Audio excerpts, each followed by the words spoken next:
Pathian itu dina nang na la wa china ona pa pum khathang la po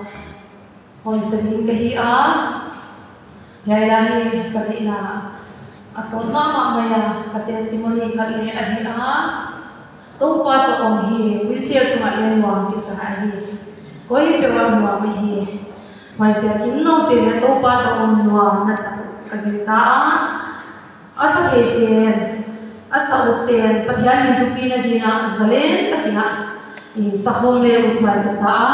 ke kya pathian phatloina effect being pathian pa tu khomle uthwai ka sa pathian tu pina dina